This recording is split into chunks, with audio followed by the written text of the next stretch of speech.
So sweet. Pagsasayaw nina Janine at Jericho, tinilian at pinagkaguluhan ng mga kasamahan ng aktor.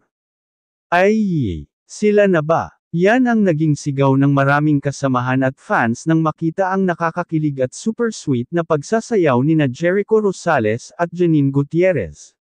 Hindi ito eksena sa pelikula, totoo ito, off-cam at punong-puno ng chemistry.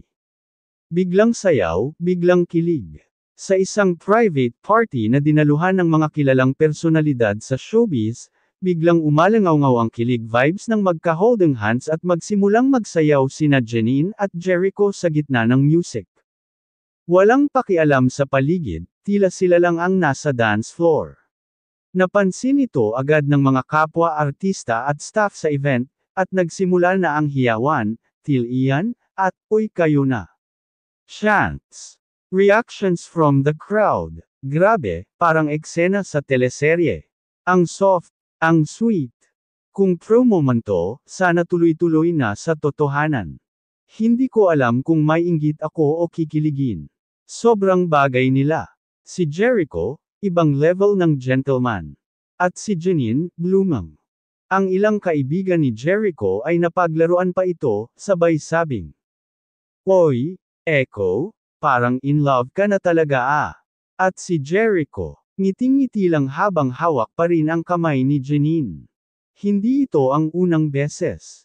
Matatanda ang ilang beses nang spotted ang dalawa na nagbabonding off-cam, mula sa gala nights, film festivals, at private get-togethers.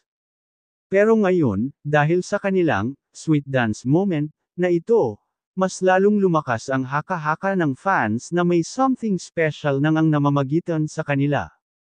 Echo 9, the next power couple. Ang tambalang Jericho at Janine, o tinaguriang Echo 9, ng kanilang supporters, ay lalong pinag-uusapan ngayon. Hindi lang sa look sila bagay, kundi pati na rin sa vibe, maturity, at class. Kung magkaibigan man sila ngayon, marami ang umaasang baka ito na ang simula ng isang totoong pag-iibigan. Abangan ang susunod na kilig moments ng Echo 9. Huwag kalimutang mag-like, comment, at mag-subscribe dito lang sa Celebrity Hub para sa latest celebrity romance updates. Comment below. Sino ang kinikilig sa pagsasayaw nina Janine at Jericho? Bagay ba sila para sa isang real-life love story?